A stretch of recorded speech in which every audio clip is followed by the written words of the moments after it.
니들이 네 장모 내려오자마자 나를 막대하지 않았어? 저희가 또 언제 그랬다고 그러세요? 저녁 한 번을 같이 먹기를 하나? 우리 집에 1시간이라도 있으면서 얘기를 하나? 아침이면 애 맡기고 저녁 되면 데리고 사라지고 니들만 가족이냐? 그럼 장모님 혼자 내버려 두고 우리는 여기 와서 희희낙낙해요? 잠시 와 계시는 분한테 그러면 안 되는 거잖아요. 나는 니들 부탁받고 여기에 몇 년이고 있을 거니까 그렇게 굴어도 상관없는 사람이냐? 이제는 네가 내 아들이 맞나 싶다. 그래도 제 부모는 챙길 줄 아는 놈인 줄 알았는데. 엄마도 자식 중에서 아픈 손가락이 저희시죠? 저희에게도 장모님이 그래요. 두 분 중에서 장모님이 아픈 손가락이라 어쩔 수 없이 더 챙겨 드릴 수밖에 없어요. 오빠 지금 그게 할 소리야? 제정신이냐고. 결국 엄마 모시는 게 누구일 것 같아? 너도 결혼하면 네 친정은 제대로 못 챙기는 거야. 하이고 너희들은 니들 장모 모시고 살면서 내 딸은 결혼하면 어디 팔려가는 취급은 왜 하냐? 엄마, 결국에는 저희가 엄마 모시고 살 텐데 나중까지 생각하셔야죠. 니들보다 내가 더 돈이 많은데 어떻게 그게 모시는 거냐? 나이 들어서 돈만 있으면 뭐해요? 돌봐드리고 같이 살면 그게 모시는 거죠. 네가 뭘 모르는가 본데? 다른 게 효자가 아니고 돈이 효자다. 내 재산 다 처분해서 나 죽을 때까지 쓰려면 당장 오늘부터 부지런히 써야 해. 김 씨의 아들은 자신의 장모만 챙기다 정작 부모와의 인연을 놓쳐버리고 말았습니다. 황혼 육아를 해주던 김 씨는 그런 아들에게 질릴 대로 질려 인연을 끊고 살자는 이야기까지 하게 되었죠. 여러분, 구독과 공유를 눌러주시면 영상 제작에 큰 도움이 됩니다. 오늘의 사연 주인공은 올해로 71세 된 김미화 씨입니다. 김미화 씨는 어린 시절 꽤 부유한 집에서 자라났습니다. 특히 친가가 매우 풍족했고 장남이었던 아버지가 많은 재산이 넘어왔기 때문에 남 부럽지 않은 유년 시절을 보낼 수 있었습니다. 하지만 행복의 총량이 정해져 있는 것인지 김 씨의 아버지는 젊은 나이에 암에 걸려 투병 생활을 하다가 허무하게 생을 마감하고 말았습니다. 그런 남편의 곁을 지키던 김 씨의 어머니 역시 1년도 채 지나지 않아 세상을 떠나버리고 말았습니다. 학생의 신분으로 홀로 남겨진 김 씨가 가진 것은 막대한 재산뿐이었습니다. 그런 김 씨를 돌봐주겠다며 일가 친척들은 자신들이 보호자가 되어 주겠다고 나섰습니다. 아무것도 몰랐던 김 씨는 친척들에게 끌려다니며 재산의 반 정도를 빼앗겨버리고 말았습니다. 어린 시절이라 그것이 얼마나 큰 돈인지도 모르고 관리도 할 수가 없었던 김 씨는 친척들에게 이용을 당하다 당시 미혼으로 살고 있었던 고모의 손에 마지막으로 거두어졌습니다. 김 씨의 고모는 아버지와 마찬가지로 친가에서 적지 않은 재산을 물려받아 돈 욕심은 없는 사람이었습니다. 친척들이 자신의 조카를 이용하는 것을 지켜보고 있다가 더 이상 안 되겠다 싶을 때에 나서 상황을 정리해 주려고 했던 것이었습니다. 고모의 손 아래에서 자란 김 씨는 부모가 없다는 그늘이 있었지만 제법 밝게 자라났습니다. 거의 부모님과 다름없는 역할을 해주었던 고모의 중매로 괜찮은 집안의 남자와 결혼까지 하게 되었죠. 그 아래에서 큰아들과 작은 딸 두 자녀까지 낳아 길렀습니다. 남편도 자신의 부모님처럼 아이들이 어릴 때 떠나지는 않을까 걱정했지만 그러지는 않았습니다. 아이들이 성인으로 자라나기까지 김 씨의 곁을 지켜 열심히 가장의 노릇을 해주었습니다. 그것만으로도 자신에게 주어진 복은 충분하다고 생각했던 게 화근이었던지 김 씨의 남편은 작은 딸이 대학에 입학한 와중 자신의 곁을 떠났습니다. 심지어 갑작스러운 사고로 인해 세상을 등져버린 것이라 그 충격은 더 컸습니다. 아들이 군대에 가 있었던 시절이었기 때문에 김 씨는 더욱이 외로웠습니다. 자식들은 나름대로 제 아비의 죽음에 대해서 잘 받아들이고 있는 것 같은데 김 씨는 그럴 수가 없었습니다. 아이고, 이 박복한 것. 괜찮습니다. 아직 제 곁에 고모도 있고 저희 자식들도 남았지 않습니까? 부모 복이 없어 남편이라도 오래 함께 해주었으면 했는데 이미 떠난 사람 찾아서 무얼 합니까? 저는 그냥 고모 모시고 애들 시집 장가 잘 보내는 게 꿈입니다.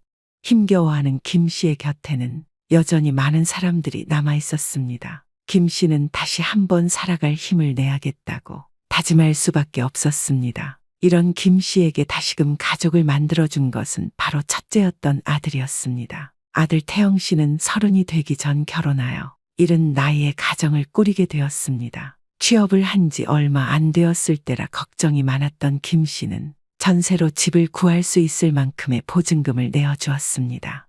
우선 전세로 살다가 돈 좀 모아 형편 나아지면 니들 집을 사던지 해라. 감사해요. 솔직히 이렇게 큰 돈 보태 주실 줄은 몰랐어요. 내가 가진 게 돈밖에 더 있냐? 자식 결혼한다는데 이 정도도 못 해줄까? 그래도 받은 건 받은 거니 감사하죠. 그럼 얼른 손주나 안겨다오. 애 안 낳겠다는 소리만 하지 말어라. 어머님, 저도 애기 얼마나 좋아하는데요. 하나는 꼭 낳을 거예요. 그러냐? 내심 걱정했는데 그리 말해주니까 내가 마음이 편해진다. 저희 신혼 좀 즐기고요. 집 사고 난 후에 아이 계획 가져볼까 해요. 언제고 좋으니 낳기만 해.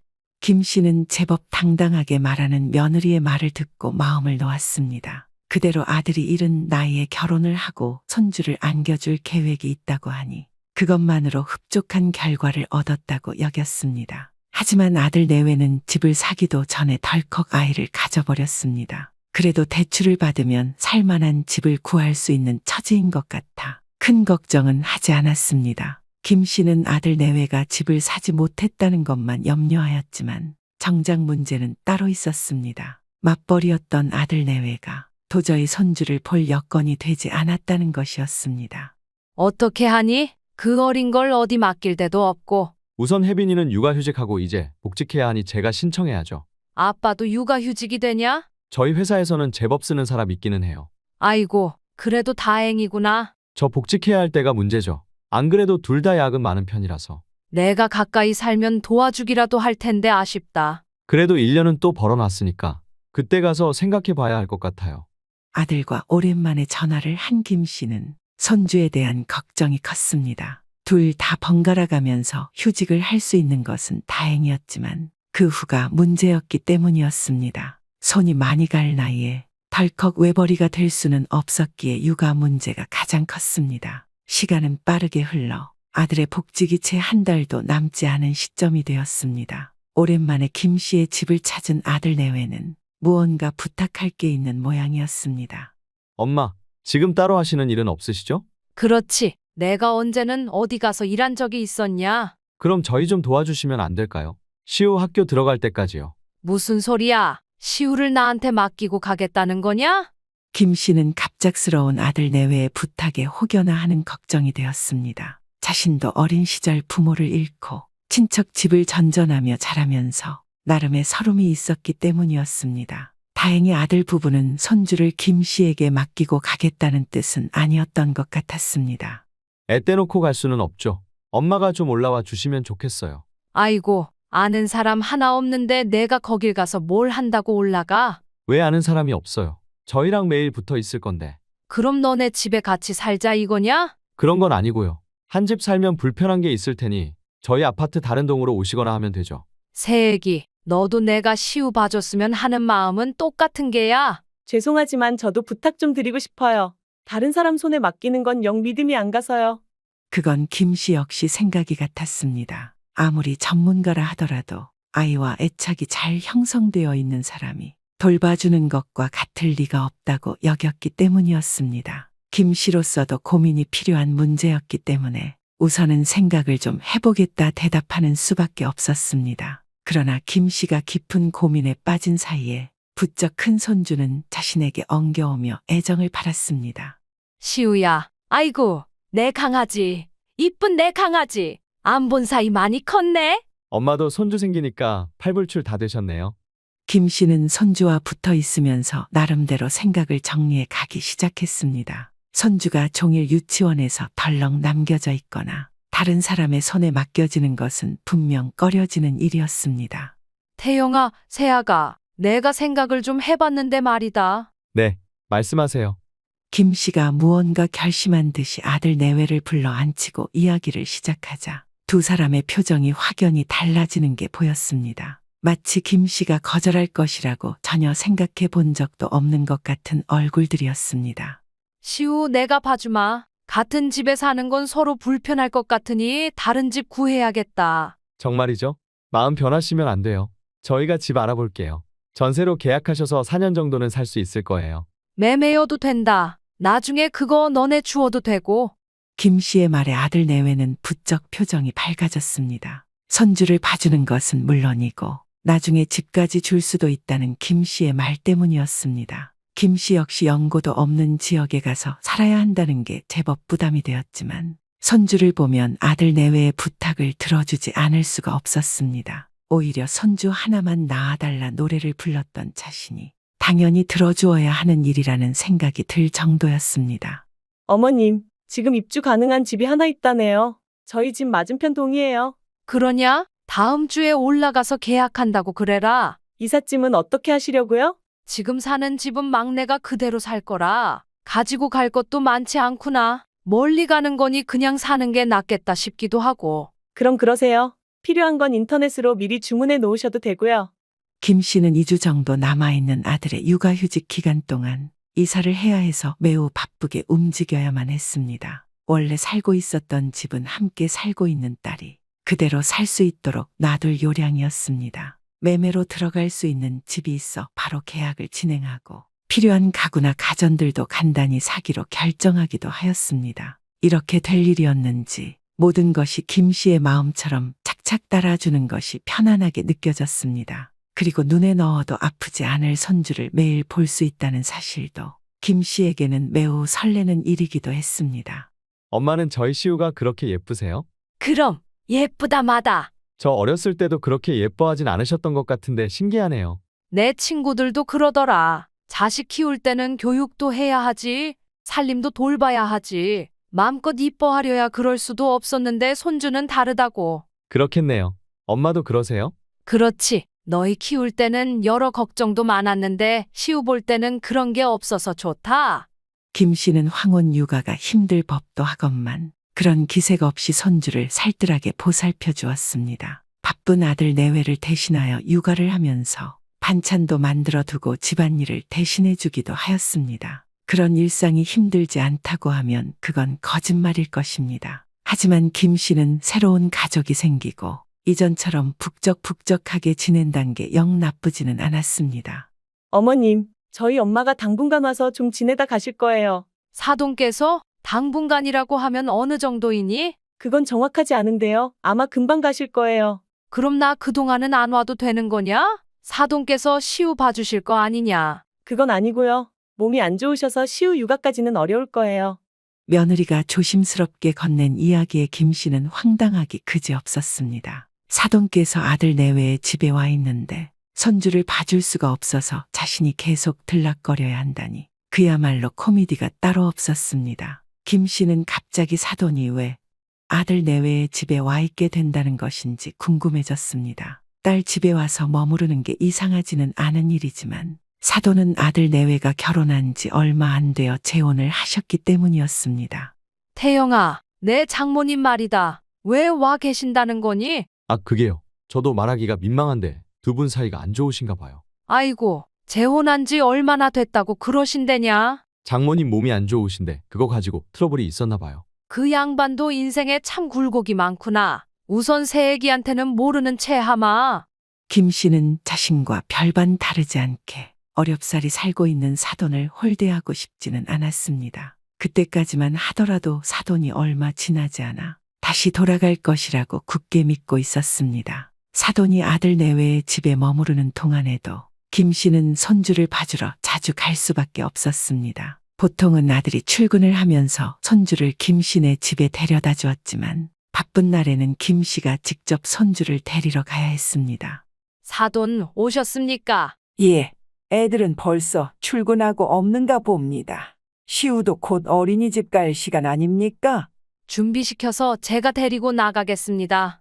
김 씨는 그럴 때 아들 내외의 집에 가서 손주를 준비시켜서 등원시켰습니다. 그러고 나서 낮에는 나름대로 볼일을 보다가 오후가 되어 손주를 데리고 와서 아들 내외가 퇴근할 때까지 봐주기만 하면 되는 일이었습니다. 그나마 사돈이 오신 후로는 아들 내외의 집안일을 대신해주지 않아도 되니 제법 여유가 생기기도 하였습니다. 그러나 시간이 지나면 지날수록 아들 내외는 자신을 찾는 일이 드물어졌습니다. 그저 손주를 봐주고 나면 퇴근을 하면서 휙 데리고 집으로 돌아가기 바빠진 것이었습니다. 김 씨는 그런 아들과 며느리의 태도에서 이상함을 느꼈지만 대수롭지 않게 여기려 애썼습니다. 애초에 한 집처럼 드나들고 사생활도 없이 지내자고 이사를 온 것은 아니었기 때문이었죠. 그러나 마음 한편에 서운함이 차곡차곡 쌓여가는 것까지 막을 수는 없었습니다. 그래서 엄마는 지금 뭐 하고 있는데? 내가 할 게 뭐가 있어. 그냥 집에서 TV나 보고 가끔 뜨개질도 하지. 거기서 왜 그러고 있어? 오빠도 참 웃기네. 이따가는 또 시우 데리고 와서 봐줘야 하는데 뭘. 엄마 거기서 만날 사람도 없고 혼자 있는 거 뻔히 알면서 저녁도 한 끼 같이 안 먹고 뭐 하는 거냐는 말이잖아. 딸의 말에 김 씨는 아무런 대답을 할 수가 없었습니다. 사실 아들 내외가 김 씨를 이렇게 홀대하기 시작한 것은 하루 이틀 일이 아니었기 때문이었습니다. 사돈이 아들 내외의 집에 올라와서 지내기 시작한 후로 김 씨와 좀처럼 시간을 보내는 일이 없었습니다. 시우 보기만 해도 얼마나 바쁜데 오히려 편하게 쉴 수 있는 시간이 있어서 난 편하다. 아이고, 그렇게 조금만 더 지냈다가는 엄마 우울증 와. 그럼 내가 나 좀 보러 오던지. 주말에 오면 시우 안 봐도 되니 딱 되겠네. 조만간 시간 내볼게. 김 씨는 딸과의 전화를 끊고서 곰곰이 생각을 하기 시작했습니다. 아들 내외가 자신을 피하는 이유가 무엇일지 오래 고민해 보았지만 정답을 알 수는 없었습니다. 한 집에 사는 사돈댁의 눈치가 보여서 그런 것일지도 모른다는 생각은 하였지만 뚜렷이 그것이 이유라고 단정지어 생각할 수는 없었습니다. 김 씨는 복잡한 머리를 비우기 위해서 딸을 초대했지만 좀처럼 시간이 나지 않는지 홀로 지내야 하는 시간이 길어졌습니다. 엄마, 이번 주는 시우 안 봐주셔도 돼요. 갑자기 왜 그러냐? 이번 주에는 장모님이 데리고 있으시겠다고 하네요. 엄마도 자유시간 생기니 좋으시죠?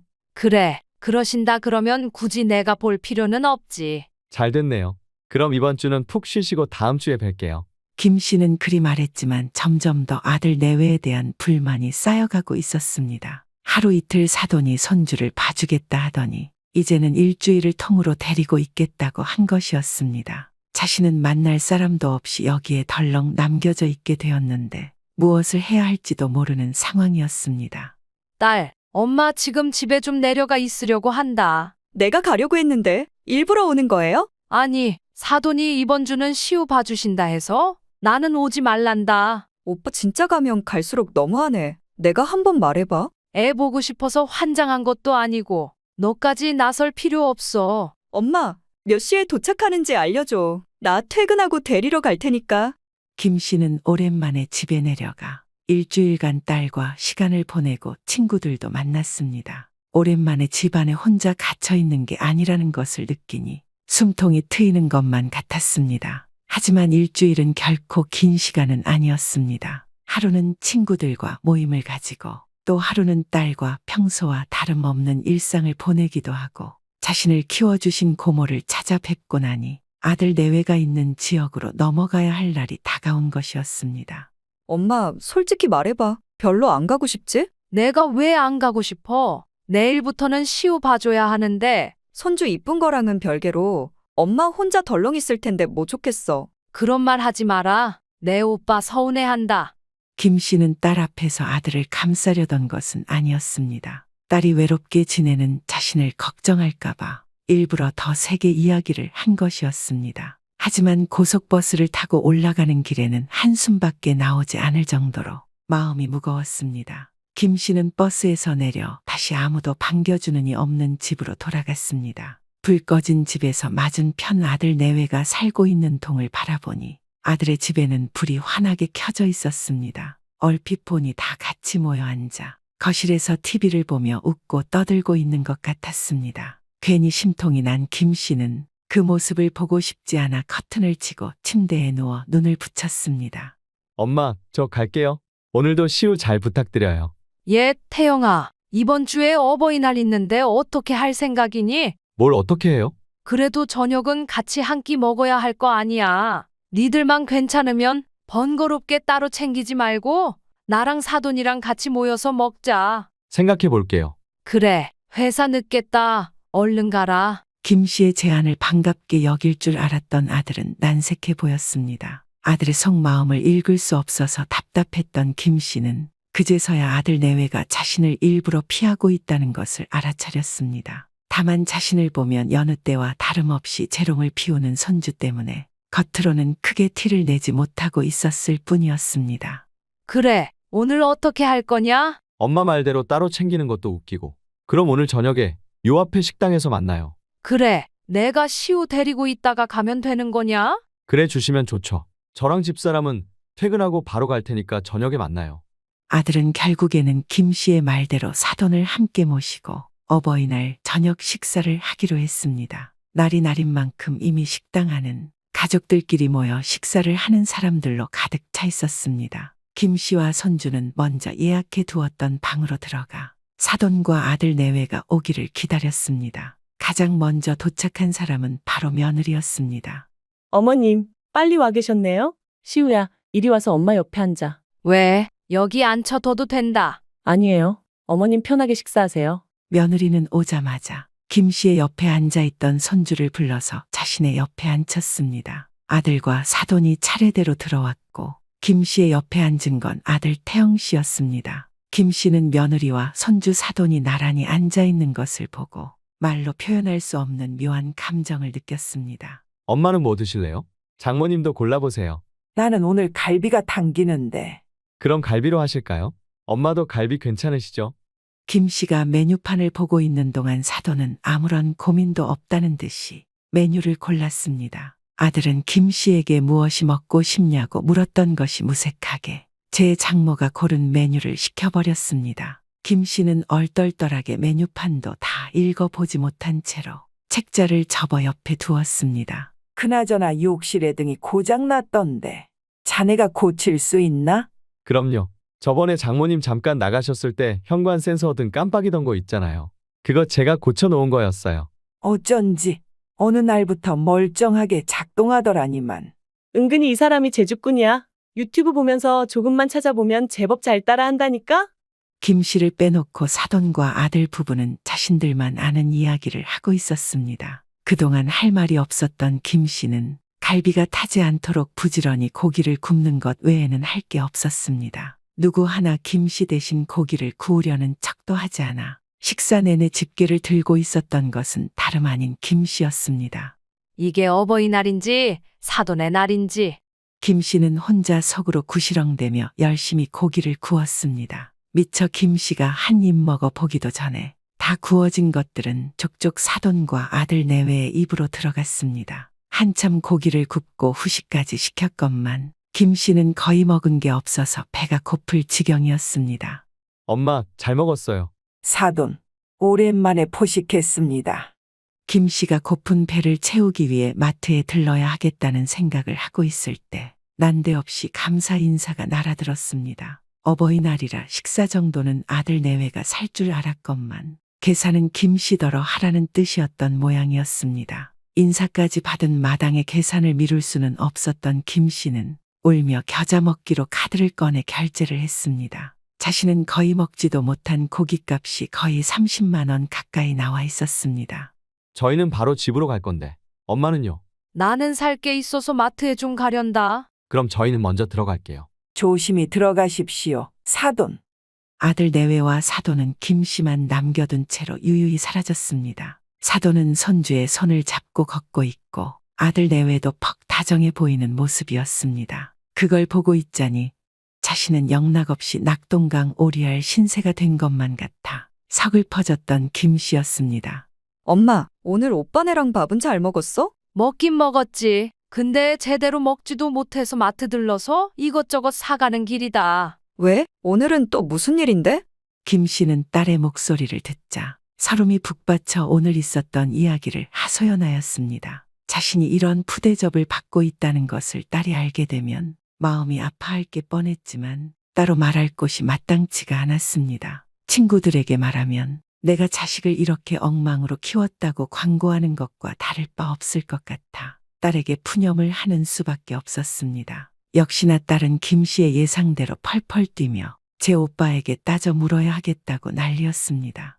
아서라, 내가 말하면 괜히 형제 사이만 나빠지니 해도 내가 해야지. 그냥 말하고 내려와 버려. 오빠도 오빠지만 새언니도 참 웃기네. 그러니 이제는 나도 얘기를 해보려고. 참고 있는 게 능사는 아니지. 김 씨는 딸이 자기 편을 들어주니 그래도 용기가 생겼습니다. 그동안은 아들 내외도 무슨 사정이 있겠거니 하고 넘겨주려 하였지만 어버이날에 카네이션도 한 송이 사오지 않고 자신에게 사돈 밥까지 사게 한 것이 매우 괘씸했기 때문이었습니다. 그 길로 집으로 돌아간 김 씨는 아들에게 전화를 걸어 혼자만 넘어오라 일렀습니다.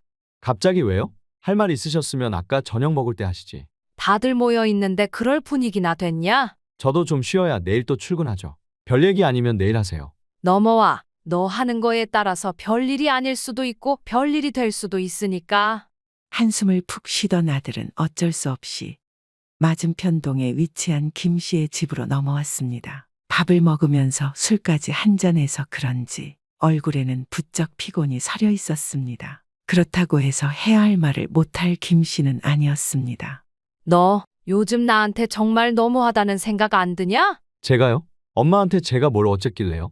시우 봐달라고 사정사정을 해서 올라왔는데 몇 개월 만에 태도가 너무 달라지지 않았어? 그건 지금 장모님 와 계시니까 잠시 그런 거잖아요. 잠시가 아니라 이렇게 지낸 지가 벌써 2달이 넘었다. 김 씨의 말에 아들은 곰곰이 생각하더니 피곤하다는 듯이 이마를 짚었습니다. 그걸 세고 계셨어요? 내가 세려고 안 해도 니들 하는 걸 보면 그러지 않을 수가 없어. 뭐가 문제인 건데요? 시우도 봐주고 계시고 가끔은 저희가 혼자 계실 수 있게 자유시간도 드리는데. 내가 뭐 애만 봐주는 사람이냐? 밥 한 번을 겨우 졸라야 같이 먹고 니들끼리만 가족인 양 행동하는 게 아무런 문제도 없다고 여기는 거야. 아들은 김 씨의 말에도 도통 이해가 가지 않는다는 표정이었습니다. 자신은 매일 장모님과 부대끼며 살아서 그런지 김 씨가 느끼는 서운함이 어느 정도일지 감히 짐작도 되지 않는 듯한 표정이었습니다. 그 표정을 보고 있자니 김 씨는 머리끝까지 화가 나기 시작했습니다. 자신들은 장모까지 모시고 가족놀이를 하고 있으니 이제 김 씨의 안위 따위는 안중에도 없다는 것이 절절히 느껴졌기 때문이었습니다. 너 지금 내가 하는 말이 무슨 말인지 전혀 모르겠냐? 알겠어요. 그럼 이제 일주일에 2~3번씩 저녁 같이 먹어요. 내가 지금 저녁같이 못 먹어서 안달난 사람으로 밖에 안 보이냐? 또 왜 그러세요? 대체 왜 그러시는 건데요? 아들은 짜증이 난 것인지 부쩍 투덜대면서 이야기하기 시작했습니다. 김 씨는 그렇게 애걸복걸할 때는 언제이고 막상 자신이 올라오니 홀대하기 시작한 아들에게 깊은 상처를 받을 수밖에 없었습니다. 니들이 더 이상 나 필요 없다고 그러면 나는 내려가마. 예? 그럼 앞으로 시우는 누가 돌봐주고요? 저번에 보니까 사돈댁도 하루 이틀 일주일도 잘만 돌보시더구먼. 뭐가 걱정이냐? 장모님은 금방 내려가실 거고요. 저희는 쭉 도움이 필요한 건데 갑자기 이러시면 어떻게 해요? 김 씨는 당당하게 이야기하는 아들의 얼굴을 바라보며 알 수 없는 마음이 들었습니다. 자신이 아들을 이렇게 부모 마음 하나 제대로 헤아릴 줄 모르는 바보 천지로 키워놓은 것인지 어이가 없어서 헛웃음만 나왔습니다. 그러니까 내 장모 내려간다는 그때가 언제냐고. 그건 저도 모르죠. 그렇다고 장모님이 1년이고 2년이고 저희한테 빌붙어 계시겠어요? 그럼 내 장모님 가면 다시 오마? 그동안은 살림이고 육아고 내 장모한테 다 해달라고 그래라. 엄마 말은 지금 장모님 내쫓으라 그거잖아요. 진짜 유치하게 왜 그래요? 아들은 김 씨가 무엇 때문에 화가 난 것인지 전혀 이해를 하지 못하고 있는 것 같았습니다. 김 씨는 그런 아들에게 자신의 마음이 왜 이렇게 상했는지 어디에서부터 설명해 주어야 할지 몰라서 얼마 먹지도 않은 저녁이 체할 것만 같은 느낌을 받았습니다. 니들이 네 장모 내려오자마자 나를 막대하지 않았어? 저희가 또 언제 그랬다고 그러세요? 저녁 한 번을 같이 먹기를 하나? 우리 집에 1시간이라도 있으면서 얘기를 하나? 아침이면 애 맡기고 저녁 되면 데리고 사라지고 니들만 가족이냐? 그럼 장모님 혼자 내버려 두고 우리는 여기 와서 희희낙낙해요? 잠시 와 계시는 분한테 그러면 안 되는 거잖아요. 나는 니들 부탁받고 여기에 몇 년이고 있을 거니까 그렇게 굴어도 상관없는 사람이냐? 김 씨가 호통을 치자 아들은 얼굴을 양손으로 가리고 마른 세수를 해댔습니다. 마치 김 씨가 아무것도 아닌 일로 자신에게 잔소리를 하거나 바가지를 긁는다는 듯한 행동에 김 씨의 뚜껑이 열려버리고 말았습니다. 이제는 내가 내 아들이 맞나 싶다. 그래도 제 부모는 챙길 줄 아는 놈인 줄 알았는데. 엄마도 자식 중에서 아픈 손가락이 저희시죠? 저희에게도 장모님이 그래요. 두 분 중에서 장모님이 아픈 손가락이라 어쩔 수 없이 더 챙겨 드릴 수밖에 없어요.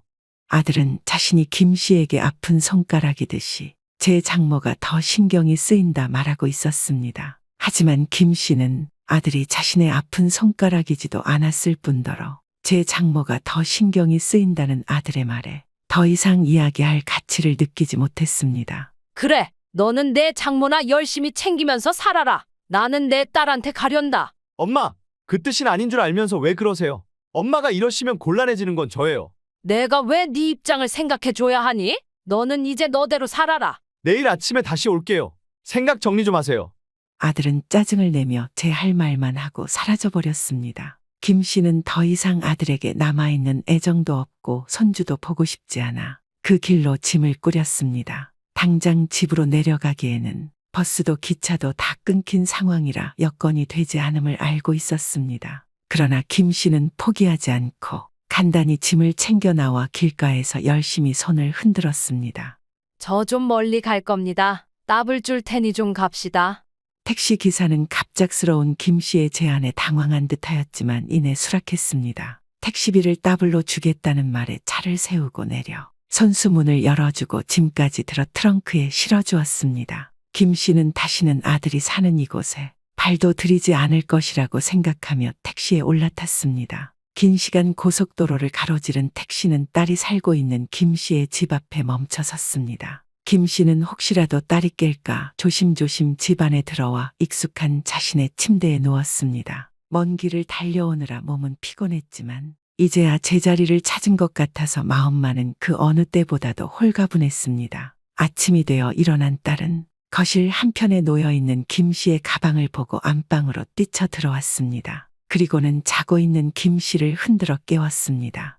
엄마, 갑자기 이게 어떻게 된 일이야? 언제 왔어요? 어제 새벽에 왔다. 내 오빠랑 한바탕 하고 그 길로 바로 내려왔어. 차도 다 끊겼을 텐데 어떻게 왔대? 택시 타고 왔지. 따블 준다고 하니 싱글벙글해서 금방 데려다 주더라. 하여튼 대단해. 마음고생 많으셨을 텐데 좀 더 자. 김 씨는 비몽사몽간에 딸과 간단히 안부를 나누고 다시 잠에 들었습니다. 8시가 넘자 아들에게서 여러 번 전화가 걸려왔지만 단 한 번도 받지 않았습니다.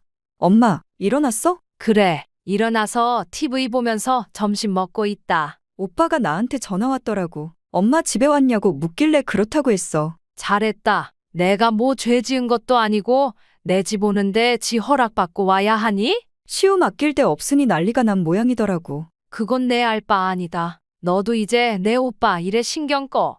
김 씨의 마음은 지금까지와 다르게 제법 단단해져 있었습니다. 김 씨 스스로도 이런 내면을 들여다보면서 자신이 언제 또 이렇게 굳은 마음을 먹은 적이 있었나 싶어 놀랐을 지경이었습니다. 김 씨는 아무렇지 않게 점심을 먹고 못다 잔 잠을 자기 위해 침대에 누웠습니다. 저녁이 되자 누군가가 김 씨 집의 벨을 열심히 누르기 시작했습니다. 딸은 곤란하다는 듯이 망설이다 현관으로 나가 문을 열어주었습니다. 엄마, 어떻게 이러실 수가 있어요? 화가 난 아들과 며느리가 김 씨의 집으로 직접 찾아온 것이었습니다. 하루도 못 버티고 자신을 찾으러 오는 것을 본 김 씨는 어이가 없어 웃음이 나기 시작했습니다. 내가 뭘 어쨌다고 그러냐? 애 봐주신다고 해서 복직했는데 그렇게 무책임하게 가버리면 어떻게 하냐고요. 나는 분명히 어제 너한테 집에 돌아가겠다고 얘기하고 왔다. 흘려들은 건 너야. 어머님, 저희 오늘 정말 곤란했어요. 저희 얘기도 좀 들어봐 주셨어야죠? 왜? 오늘은 사돈께서 시우 안 봐준다고 하시든? 김 씨는 따지고 드는 아들 내외에게 비꼬듯이 이야기했습니다. 저랑 약속하신 게 있잖아요. 시우도 봐주시고 나중에 저희 그 집 주고 가신다고요. 글쎄다. 사람 마음은 언제든지 변할 수 있는 거 아니겠냐? 그럼 처음부터 말이나 마시던지. 이제 와서 이러면 저희 고생시키시는 것밖에 더 돼요. 그래? 니들 고생 좀 하는 게 뭐 그리 대수라고 여기 와서 나한테 이렇게 따지냐? 오빠도 그렇고 새언니도 그렇고 지금까지 엄마 애 보는 기계로만 생각한 거 아니야? 딸이 끼어들어 제 오빠를 나무랐습니다. 그러자 아들은 제 동생인 김 씨의 딸에게 쌍심지를 켜며 소리를 질렀습니다. 결국 엄마 모시는 게 누구일 것 같아? 너도 결혼하면 네 친정은 제대로 못 챙기는 거야. 하이고, 너희들은 니들 장모 모시고 살면서 내 딸은 결혼하면 어디 팔려가는 취급은 왜 하냐? 엄마, 결국에는 저희가 엄마 모시고 살 텐데 나중까지 생각하셔야죠. 아들은 거의 애원하듯이 김 씨에게 매달렸습니다. 호소를 하는 것인지 호통을 치는 것인지 알 수 없는 모호한 태도마저도 김 씨가 남아있는 약간의 정을 떨어뜨리는 데 도움을 주었습니다. 니들보다 내가 더 돈이 많은데 어떻게 그게 모시는 거냐? 나이 들어서 돈만 있으면 뭐해요? 돌봐드리고 같이 살면 그게 모시는 거죠. 내가 뭘 모르는가 본데? 다른 게 효자가 아니고 돈이 효자다. 내 재산 다 처분해서 나 죽을 때까지 쓰려면 당장 오늘부터 부지런히 써야 해. 아들은 어이가 없다는 듯이 김 씨를 노려보고 서 있었습니다. 딸은 박수까지 치며 김 씨의 말이 맞다며 맞장구를 쳐주기까지 하였습니다. 그러지 마시고 저희 입장도 좀 생각해 주세요. 어머님, 나 그렇게 부르지 마라. 앞으로 니들이랑은 연 끊고 살 거고 나 관작에 들어갔을 때도 안 보러 와도 된다. 김 씨가 그렇게 말하자 아들은 화가 났는지 밖으로 나가버렸습니다. 며느리도 자기 혼자 남아서는 할 일이 없다고 여겼는지 가만히 서 있다 제 남편을 따라 나갔죠. 엄마, 오늘 진짜 시원시원하게 할 말 다 했네. 내가 손주에 미친 사람도 아니고 이 나이에 황혼 육아하는 게 즐거운 사람 있냐? 그러게, 처음부터 딱 잘라 거절했으면 더 좋았겠네. 너까지 약 올리지 마라. 안 그래도 열 뻗쳐서 줬던 것도 다 뺏어오고 싶은 마음이니까. 그날로 김 씨는 정말로 아들 내외와의 연락을 뚝 끊어버렸습니다. 얼마 지나지 않아 아들 내외는 다시 김 씨를 찾아와 손주를 봐달라 빌기 시작했습니다. 들어보니 사돈댁 역시 재혼한 남자와 화해를 해서 그 집으로 돌아간 모양이었습니다. 아들 내외는 깊이 후회하며 김 씨에게 빌어보았지만 소용없는 일이었습니다. 김 씨는 정말로 자신의 노후를 책임져 줄 수 있는 것은 재산뿐이라 생각하고 아들 내외를 차갑게 끊어냈습니다. 아버님, 한 번만 용서해 주세요. 아무튼 이번 주 안에 김장에 와라. 그러지 않으면 지금 살고 있는 이 집 바로 부동산에 내놓을 테니까. 아버지, 이제는 집 가지고 협박하시는 거예요? 이제야 말귀를 좀 알아듣는구나. 지금 협박하는 맞는 거니 김치 맛있게 담아다 다오. 어디서 사오거나 할 생각 꿈도 꾸지 말아라.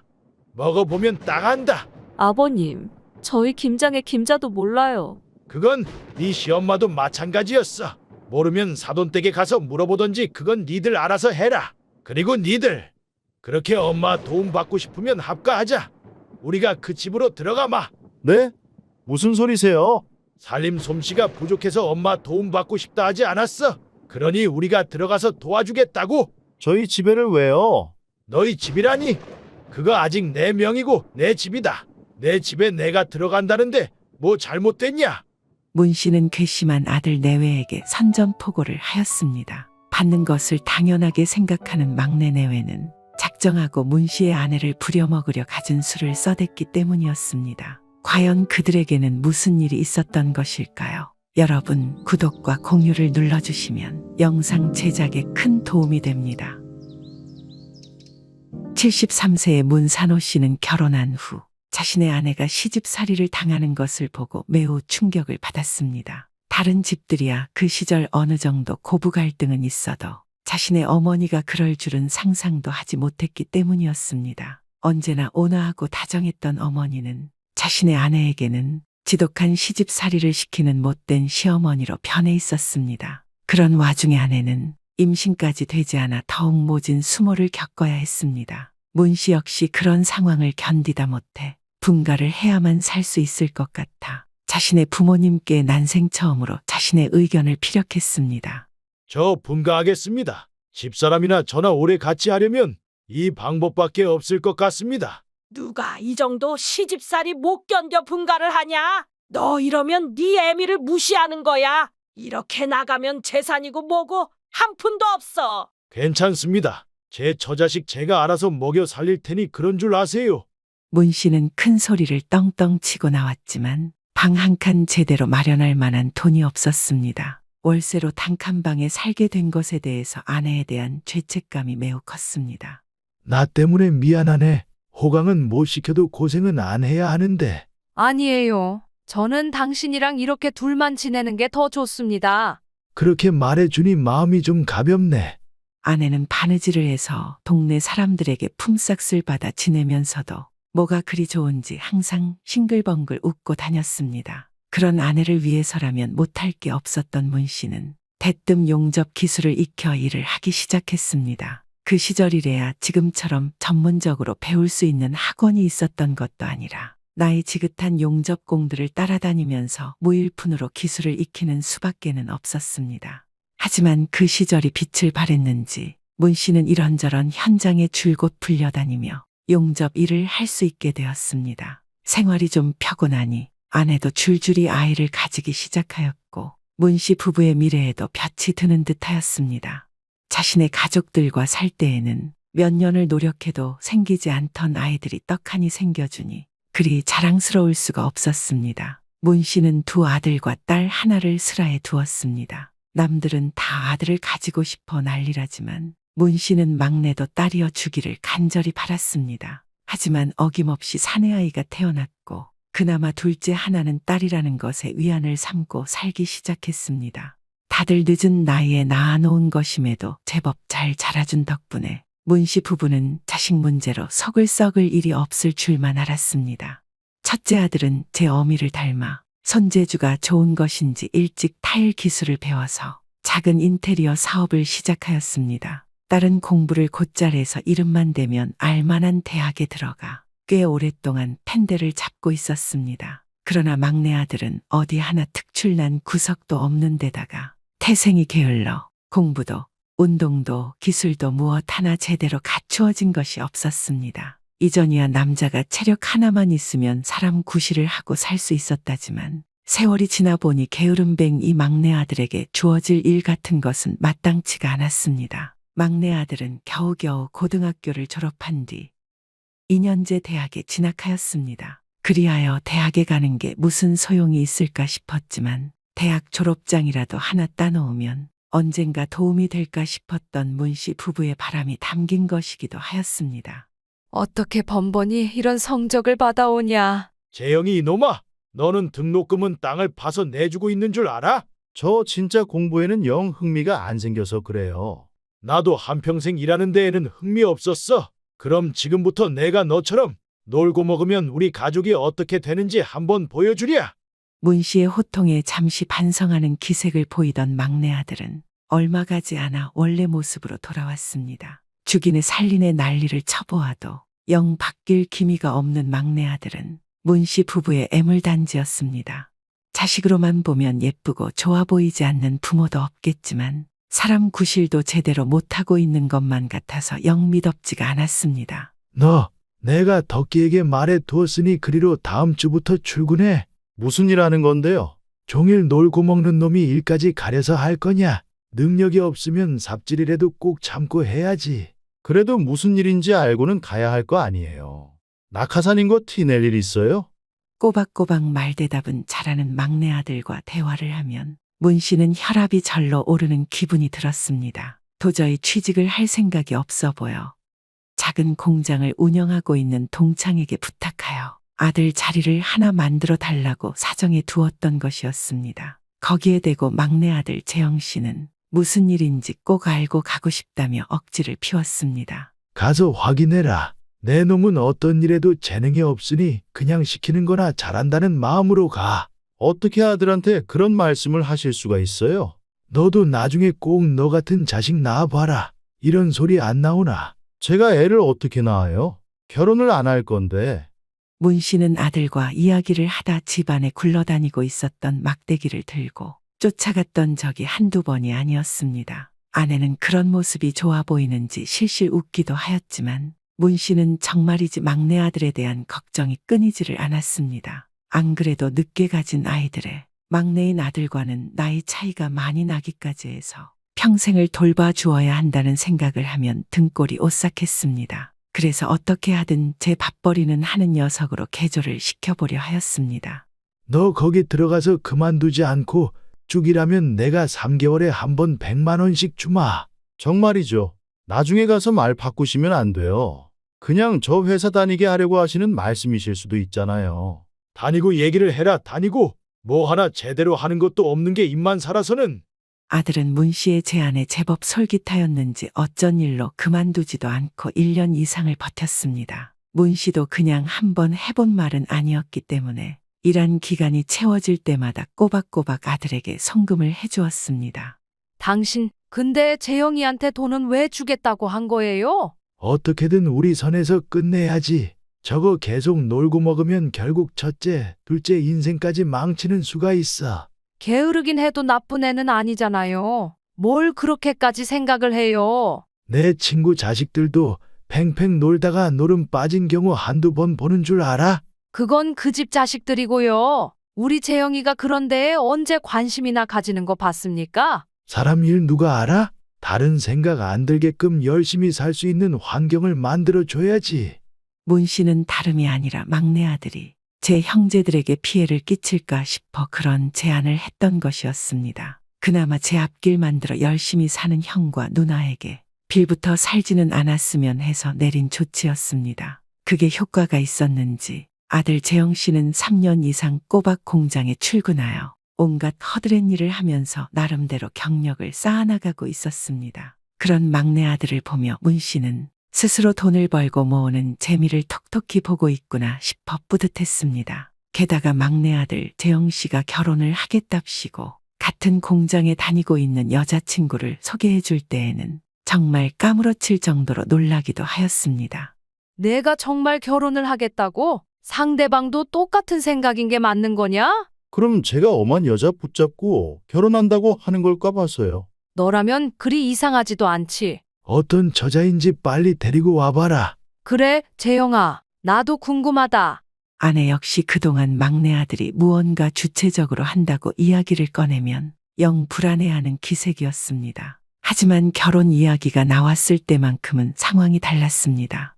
이게 꿈이에요? 생시예요? 우리 재영이가 결혼을 한다 합니다. 둘째보다 먼저 가도 되겠나? 요즘은 그런 거 신경 쓰는 집도 없어요. 이미 첫째가 갔으니 둘째랑 막내 순서 따질 거 뭐 있어요. 그렇지. 마음 같아서는 둘째는 내가 평생 데리고 살고 싶네. 둘째도 이제 크면 아빠랑 결혼하겠다 하는 어린아이도 아니에요. 벌써 30이 훌쩍 넘었구먼.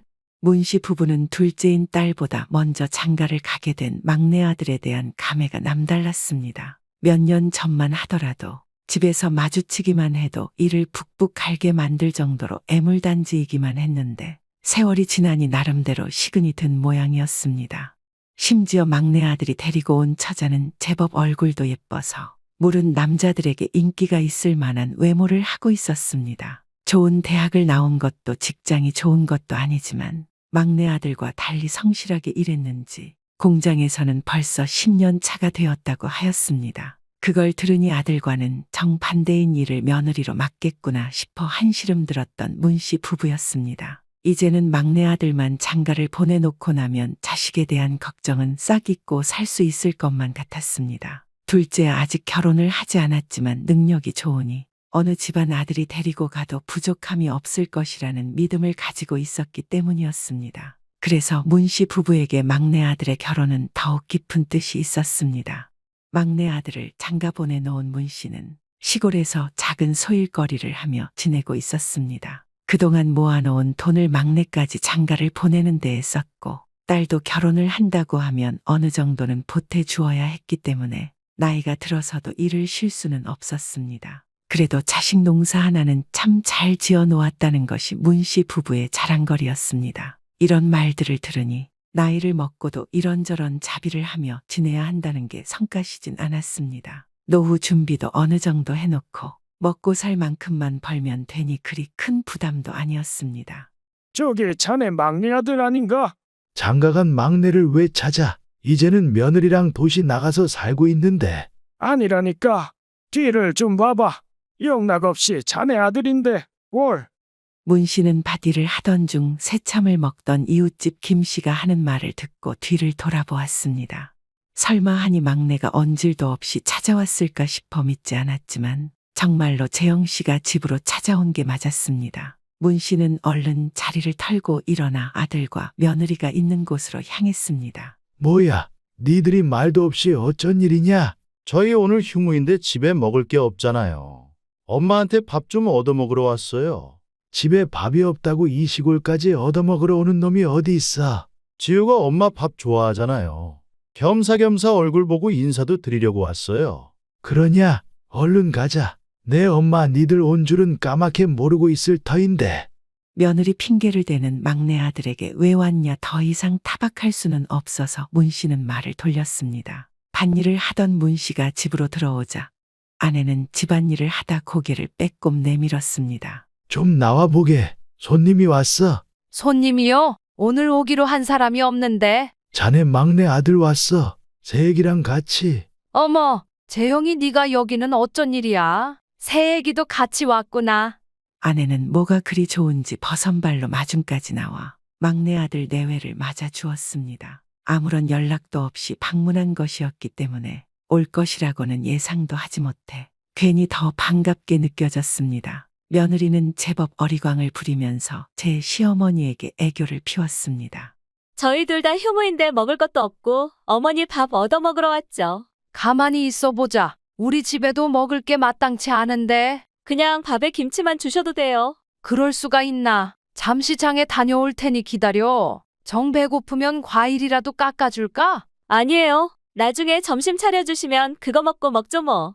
아들 내외는 아내가 장을 봐오는 동안 마당 평상에 누워서 이런저런 이야기를 나누었습니다. 그 모습을 보니 둘이 죽도 잘 맞는다는 생각이 들어 문씨도 꽤 흡족했습니다. 아내는 금방 장을 봐와서 간단한 반찬들을 만들어내기 시작했습니다. 김치만 있으면 된다고 했던 아들 내외는 그게 빈말이기라도 하였는지 새로 만들어 온 반찬만 얄미울 정도로 골라 먹었습니다. 점심을 먹고 문씨가 잠시 밭에 다녀왔을 때 막내 아들 내외는 평상에 누워 코까지 골며 자고 있었습니다. 이렇게 처음으로 막내 아들이 문씨 부부의 집을 찾았을 때에는 부부 모두 제법 환대를 해주었습니다. 그게 좋았던 것인지 아들 내외는 이제 휴무일만 되면 습관처럼 문씨 부부의 집을 찾았습니다. 휴무가 고정이 되어 있는 것은 아니었기 때문에 집에 오는 날도 모두 제각각이었습니다. 집에 오지 말라고 핑계를 대어 말하고 싶어도 이런 방구 언질도 없이 갑작스럽게 찾아오기 때문에 딱히 둘러댈 만한 말도 떠오르지 않았습니다. 당신 애들 올 때마다 너무 음식을 상다리 부러지게 차려주는 거 아니야? 무슨 소리예요? 그냥 먹던 거 내주는 건데. 그러니까 물이랑 김치만 있으면 된다고 할 때 그냥 그렇게 내줘. 그래야 다시 온다는 소리 안 할 거 아니야. 문 씨는 괜히 아내에게 타박을 하였습니다. 일주일에 한두 번은 꼭 들러서 밥을 얻어먹고 가는 아들 내외 때문에 스트레스가 쌓인 것이 결코 적지 않았기 때문이었습니다. 어떻게 해서든 오지 못하게 하고 싶어도 마땅히 방법이 없으니 얻어먹으려 왔다는 밥을 빈약하게 차려주면 어떨까 생각까지 해보았던 것이었습니다. 그래도 어떻게 그래요? 나이 들면 자식들이 얼굴 자주 비춰주는 게 효도라는데. 나는 좀 그만 봐야 속이 시원하겠어. 어찌 결혼하고도 이렇게 들락거려. 새아기도 우리가 영 불편하진 않은 것 같죠? 제 남편이 가자 그랬어도 이렇게 훌렁 따라 나설 정도이니 편하게 생각은 하나 봅니다. 아내는 그런 말들로 문 씨의 기분을 달려주려 하였지만 소용없는 일이었습니다. 막내 아들 내외가 오면 문 씨 부부 둘이었던 입이 넷이 되어 2배 이상의 식사를 차려내야 했습니다. 집에 찾아오면 조용히 놀다 가는 것도 아니고 꼭 귀찮은 일들을 하나씩 벌렸습니다. 마당에서 고기를 구워 먹자고 하거나 텐트를 치고 자겠다고 해서 문 씨의 심기를 거슬렀습니다. 문 씨는 막내 아들을 장가 보내고 나면 이 모든 게 끝날 줄 알았건만 그렇지 못하다는 사실 때문에 망연자실에 있었습니다. 며느리는 시댁에 오는 게 싫지 않을까 생각해 보았지만 그런 건 아닌 것 같았습니다. 항상 올 때마다 꼭 하나씩 요구 사항이 있었기 때문이었습니다. 그렇다 보니 문 씨 부부는 자연스럽게 막내 아들 내외가 집에 오지 못하게 할 방법을 찾게 되었습니다. 그러나 아무리 생각해 보아도 마땅한 핑계를 댈 만한 것은 없고 솔직하게 말하는 것이 가장 좋은 방법일 것 같다는 생각이 들었습니다. 마음 약한 아내는 직접 말하지 못하겠다 하여 문 씨가 총대를 매게 되었습니다. 재영아, 너 이리 좀 와봐라. 왜요? 이리 오라면 좀 와. 웬 말이 그렇게 많아? 무슨 일이신데요? 말씀하세요. 너희들 이제 그만 와라. 니들이 시도 때도 없이 들이닥치니 우리도 편하게 있을 수가 없다. 아들이 되어서 부모님 집도 못 와요? 실실 웃으며 이야기하는 아들을 보니 다시 문 씨의 혈압이 치솟았습니다. 성질을 내지 않고 이야기하면 꼭 농담조로 받아들이는 아들을 보니 열이 뻗쳤습니다. 글쎄, 오지 말라면 오지 마. 오려거든 꼭 전날 연락을 하던지. 알겠어요. 왜 화를 내고 그러세요? 한마디도 지지 않는 막내 아들을 보면서 문 씨는 한숨을 푹푹 내쉬었습니다. 항상 능글거리며 장난식으로 상황을 모면하려 하는 것은 결혼을 해도 바뀌지 않는 모양이었습니다. 그래도 딱 잘라 이야기했으니 더 이상 찾아오지 않을 것이라는 생각이 들어 안심하였습니다. 정말 애들이 이제 안 오네요. 또 장난치려 하길래 내가 소리를 질러버렸어. 지가 여기 와서 뭘 한다고 와 오기를. 그래도 애들 안 오니 밥 차려댈 일도 없고 살겠어요. 다음에 당신 혼자 있을 때 오더라도 순순히 드리지 마. 약속 안 하고 오면 무조건 돌려보내야 해. 알겠어요. 암만 그대로 당신이 그렇게 신신당부했는데 또 오겠어요? 문 씨도 그럴 일은 없다고 생각했지만 불안한 마음은 있었습니다. 아버지, 저 내일 가도 돼요. 안 된다. 앞으로 한 달은 오지 마라. 부모님 얼굴 보고 싶어서 간다는 건데 왜 자꾸 안 된다고만 하세요? 니들은 신혼도 없냐? 우리도 자식 수발 안 들고 말년 좀 편하게 보내보자. 진짜 서운하게 말씀하시네. 언제 두 분이 저희 수발 들었어요? 막내 아들은 볼멘 소리로 이야기했지만 문 씨에게는 씨알도 먹히지 않았습니다. 니들 오면 삼시세끼 밥 차려대 과일까지 깎아주고 그게 수발이 아니면 뭐야? 며느리 얼굴 자주 봐야 친해지죠. 지효도 두 분 얼마나 좋아하는데요. 난 내 엄마 시집살이 당하는 거 싫어서 내 부모랑도 가까이 안 지냈다. 너도 좀 그래봐.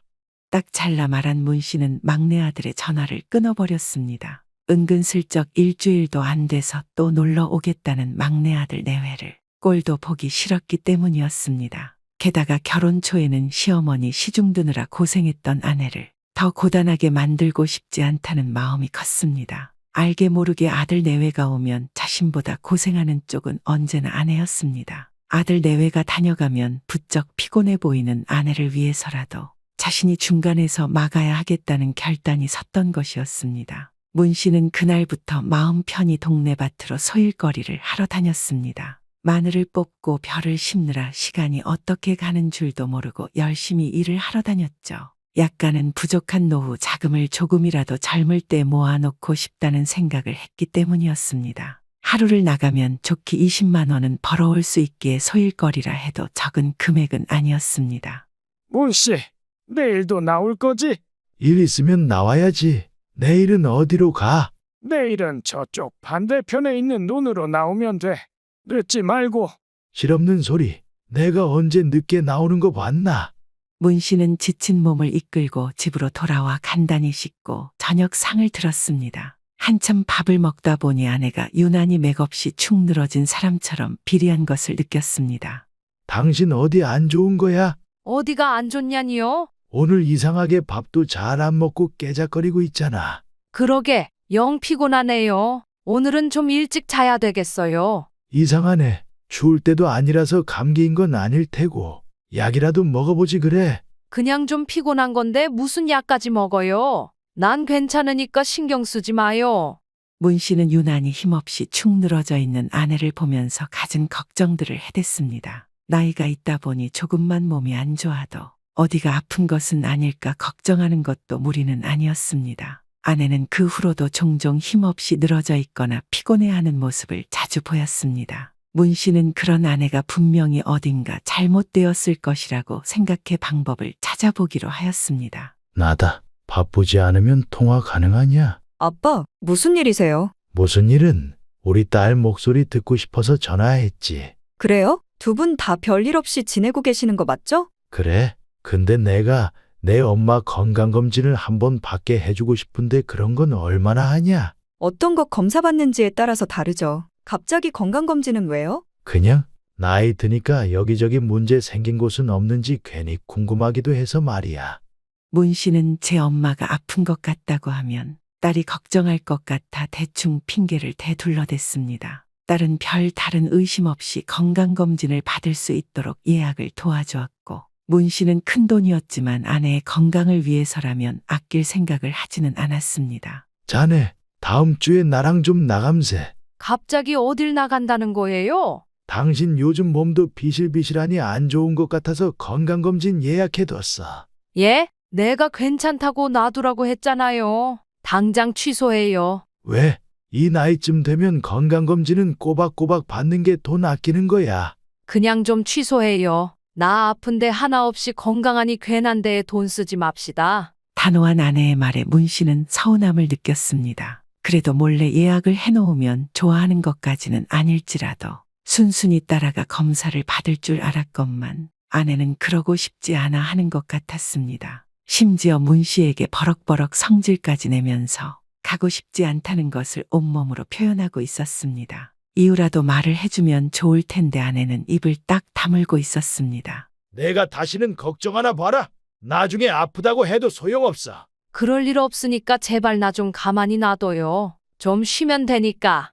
그런 모습을 보고 문 씨 역시 기분이 상해서 아내에게 소리를 질렀습니다. 정확하게 어디가 아프면 아프다 말을 하면 될 걸. 아내는 입을 열 생각이 전혀 없는 것 같았습니다. 이에 화가 잔뜩 난 문 씨도 더 이상 관심을 가지지 않으려 했지만 쉽지 않았습니다. 아내와 한바탕 다투고 난 다음 날 문 씨는 괜히 신경이 쓰여 밭일을 하지 않기로 마음먹고 집으로 일찍 들어왔습니다. 그런데 자신의 집이 가까워지면 가까워질수록 막내 아들의 것으로 보이는 차가 시야에 선명하게 들어왔습니다. 그렇게 오지 말라고 일렀건만 또 대뜸 찾아온 막내 아들에게 화가 나서 대문을 벌컥 열고 들어갔습니다. 대문을 열고 마당으로 살금살금 들어가 집안을 살펴보니 아들 내외는 거실에 누워 휴대폰을 보며 놀고 있었습니다. 그 옆으로 딸려있는 주방에서는 아내가 열심히 음식을 만들고 있었습니다. 오늘 반찬은 어디 담아주면 돼. 오늘은 통 안 가지고 왔냐? 아, 차에 있어요.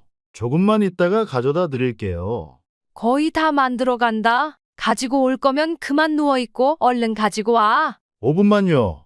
상황을 보아하니 막내 아들이 이렇게 찾아온 게 한두 번이 아닌 것 같았습니다. 막내 아들과 며느리는 거실에 편하게 누워서 과자까지 먹으면서 휴대폰을 들여다보고 있었습니다. 아내는 그런 상황을 자신에게 말하지도 않은 채 묵묵하게 견디고 있는 것 같았습니다. 잘 생각해 보니 아내가 그리 피곤해했었던 날마다 아들이 왔던 게 아닐까 하는 생각이 들었습니다. 만드는 반찬 양을 보면 몸살이 나지 않을 수가 없는 양이었습니다. 문 씨는 당장이라도 뛰어들어가 아들에게 소리를 지르고 싶었지만 아내가 놀랄까봐 조용히 걸어 들어가 아른 채를 했습니다. 너희들 내가 아무런 연락 없이 오지 말라고 했을 텐데 왜 여기서 이러고 있냐?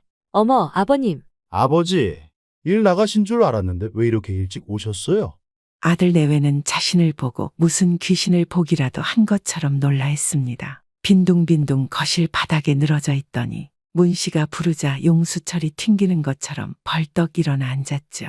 아내 역시 이런 소란을 듣고 부엌에 있다가 당장 거실로 뛰어나왔습니다. 여보, 이 시간에는 어쩐 일이에요? 우선 당신은 이따가 얘기하고 재영이 너 내가 분명히 연락하고 오라고 했냐 안 했냐? 했어요. 아버지한테 안 했을 뿐이지. 문 씨는 아들의 말을 듣고 마당에 세워져 있었던 빗자루를 가지고 와서 매타작을 시작했습니다. 아들은 끝까지 매를 맞으면서도 할 말은 해야 하겠는지 변명을 시작했습니다. 아버지한테 말하면 오지 말라는 말씀밖에 안 하시잖아요. 너 부모 얼굴 보고 싶어서가 아니라 내 엄마 부려먹으려고 오는 거 아니냐? 제가 갑자기 엄마를 왜 부려먹어요? 아빠도 참. 별게 부려먹는 거야. 얼마나 해달라 요구를 해댔으면 저리 자연스럽게 니들 먹을 반찬을 만들고 있어. 제가 해달라고 한 거 아니에요. 엄마가 필요한 거 있냐고 해서 반찬 있으면 좋겠다 했더니 만들어 주시고 계시는 거예요. 문 씨는 화가 나서 아들의 휴대폰이며 며느리 가방까지 모두 챙겨 마당으로 던져버렸습니다. 아들은 놀라서 자신의 물건을 주워 어디 부서진 부분은 없는지 열심히 살폈습니다. 아버지, 진짜 너무하신 거 아니에요? 너무한 건 너네지. 늙은 시어미를 어떻게든 부려먹으려고 몰래 수작을 부려. 제가 언제 엄마를 부려먹었다고 그러세요? 한 번만 더 뒤에서 내 엄마 꿰어내면 내 가만히 안 있을 줄 알아라. 아들 내외는 문 씨의 호통에 꽁지가 빠지게 도망가 버렸습니다. 문 씨는 대문 밖까지 쫓아나가 아들 내외가 차를 타고 출발하는 것을 보고서야 집으로 들어왔습니다. 그리고는 아내에게 다가가 이것저것 자세하게 취조를 하기 시작했습니다. 당신 이게 다 뭐야? 그동안 재영이 녀석 계속 왔었던 거야. 저한테 전화 와서 제발 이러지 말라고 어찌나 사정을 하던지 안 들어줄 수가 없었어요. 그래도 그렇지 이 사람아. 내가 오지 말라 그랬는데 당신이 그걸 받아주고 있으면 어째? 통사정을 해대니 어쩔 수 없었어요. 그동안 저놈 수발드느라고 그렇게 비실비실했던 거야. 그냥 좀 피곤해서 그렇지요. 근데 당신은 무슨 건강검진을 받자면서 생돈이나 쓰려고 하니 내가 안 답답하겠어요? 문 씨는 이대로는 안 되겠다 싶어 아들에게 당장 전화를 걸었습니다. 너 지금 나랑 장난하자는 거냐? 내 말이 우스워? 아니, 아직 지효가 반찬 할 줄도 모르고 매일매일 사 먹으면 부담되니까 그런 거예요. 부담이건 말건 내 알 바 아니다. 내 엄마도 다 시장에서 사다가 만들어 주고 있는 건데 돈 한 푼 안 주는 놈이 네 돈 나가는 건 아깝냐? 어차피 시골장에서 사오는 건 훨씬 저렴하잖아요. 그렇게 큰 돈도 아닌데 뭘. 아무튼 다시는 오지 마라. 너네 만날 일 있으면 우리가 시골로 나갈 테니까 그런 줄 알아. 문 씨는 다시 한번 이런 일이 있다면 아들을 가만히 두지 않을 것이라 생각했습니다. 아들뿐만이 아니라 거기에 동조한 며느리도 그냥 넘어갈 수는 없었습니다. 이런 문 씨의 말이 장난이 아니라는 것을 깨달았는지 아들 내외는 그 후로 문 씨의 집에는 얼씬도 하지 않았습니다. 혹시나 또 자신이 없는 틈을 타서 찾아오는 건 아닐까 했었던 문 씨가 거의 대문을 지키고 있었지만 아들에게서는 아무런 소식이 없었습니다. 그렇게 몇 개월이 흘렀을까? 문 씨는 막내 아들에 대한 일을 까맣게 잊어버리고 있었습니다. 한참 김장 때문에 농사가 바빠졌기 때문에 이 밭, 저 밭에 불려다니며 일을 하기 바빴습니다. 그건 문 씨뿐만이 아니라 아내도 마찬가지였습니다. 이 시골 동네에서 돈을 벌 수 있는 방법이라곤 농사를 짓는 것밖에 없었기 때문에 동네 사람들 모두가 온종일 농사에 매달렸던 것이었습니다. 당신은 요즘 힘들지 않아? 뭐 힘들지 않다 하면 거짓말이기는 한데요. 그래도 재밌어요. 굳이 힘든데 남의 밭일 도와주다가 건강 버릴 필요 없어. 힘들거든 그만둬. 내가 알아서 해요. 뭐 남의 농사 도와주려고 힘든 것도 참을까봐 그래요. 문 씨는 호언장담하는 아내를 보면서도 어쩐지 마음이 놓이지는 않았습니다. 아내는 그동안 어떤 힘든 일이 있어도 자신에게 쉽게 털어놓는 법이 없었기 때문이었습니다. 그렇지만 누가 억지로 일을 시킨 것도 아니고 이만한 일로 벌써부터 걱정을 할 것은 아니라고 생각하고 말았을 뿐이었습니다. 그런데 어느 날 집으로 돌아온 문 씨 부부의 앞에 이상한 광경이 펼쳐져 있었습니다. 그동안 김장 때문에 여러 밭에서 배추며 물을 재배하는 걸 도와주고 왔는데 자신들의 집으로 이런 김장 재료들이 배달되어 있는 것이었습니다. 누군가가 선물을 한 것이라기에는 갖가지 재료들이 알맞게 배송되어 있는 것이 이상하다고 생각했습니다. 당신 올해부터 김장할 생각이었어? 어휴, 내가 이 나이 먹고 미쳤어요? 굳이 김장을 왜 해요? 그렇지. 그런데 이건 다 뭐야? 김씨가 놔두고 갔을 리는 없고. 누군가 우리 집으로 잘못 시킨 거 아닙니까? 평생 이런 게 온 적이 없었는데. 문 씨 부부는 수상한 택배들을 문 밖에 그대로 두고 들어왔습니다. 자신들은 시킨 적이 없으니 잘못 가져다 놓은 것이라면 누군가 알아서 들고 가겠지 싶어 손도 대지 않고 그대로 방치해 두었던 것이었습니다. 고된 밭일에 지친 문 씨 부부는 저녁을 먹는 둥 마는 둥 하고 곧바로 잠자리에 들었습니다. 어찌나 피곤했던지 전화가 여러 통 울리는 줄도 모르는 채로 단잠에 빠졌습니다. 아침에 일어난 문 씨는 막내 아들이 여러 통 전화가 와 있는 것을 보고 인상을 팍 썼습니다. 그동안 좀 잠잠했다 했더니 또 제 부모를 괴롭혀야 하겠다는 마음이 든 모양이었습니다. 왜 오밤중에 전화를 해? 왜? 무슨 일인데? 아빠, 저희가 보낸 거 받으셨어요? 너네가 뭘 보냈는데? 배추랑 이것저것 보냈잖아요. 어제 배송됐다고 하던데 못 보신 거예요? 문 씨는 아들의 말을 듣고 퍼뜩 밖에 방치해 두었던 택배들을 떠올렸습니다. 누가 저런 것을 문 씨의 집으로 배송을 시킨 건가 했더니 막내 아들이 저질러 놓은 것이었습니다. 뭐? 우리 집에 김장 재료들을 왜 보내? 아니, 엄마가 저번에 김장도 시간 되면 해주신다고 했거든요. 그래서 보냈죠. 먹고 싶으면 직접 해 먹을 것이지 또 너네 엄마를 부려먹을 생각이냐? 제가 부려먹는 게 아니라요. 엄마가 해주신다고 했어서 저는 기다리는 입장이라니까요. 문 씨는 화가 나서 그대로 아들의 전화를 끊어버렸습니다. 아침부터 누구랑 통화하길래 그렇게 소리를 질러요? 누구긴 누구야? 재영이 놈이지. 왜요? 이번에는 또 무슨 일이라 그래요? 당신 재영이 놈한테 김장을 해주니 많이 그런 소리 한 적 있어? 네? 나는 어머님이랑 살 때 이후로는 김장 손수 해본 적도 없는데 무슨 소립니까? 그렇지. 내 이놈 가만히 안 둬. 나 오늘은 밭에 안 나가니 그런 줄 알아? 문 씨는 옷을 갈아입고 뛰쳐나가 당장 자신의 트럭에 배송되어 왔었던 김장 재료들을 실었습니다. 그 길로 당장 트럭을 몰아서 막내 아들의 집으로 향했습니다. 자신이 사준 집이니 주소를 모르지도 않고 방금 전화 통화를 한 것을 보면 아들은 출근도 하지 않은 것 같았습니다. 야, 문재영, 당장 이 문 열어. 아버지, 아침부터 전화하시더니 이게 무슨 일이에요? 너 그리고 새아기, 당장 나 따라 나와라. 뭔데요? 무슨 일인지 설명을 해주셔야 따라 나서든지 말든지 하죠. 잔말 말고 오라면 와. 문 씨는 아들 내외를 끌고 지하 주차장으로 내려가 트럭 뒤로 불렀습니다. 그대로 재료들을 싣고 온 것을 보고 아들 내외는 적잖이 놀란 것 같았습니다. 이거 당장 니들 집으로 다 옮겨라. 무슨 소리세요? 이걸 왜 저희 집으로 옮겨요?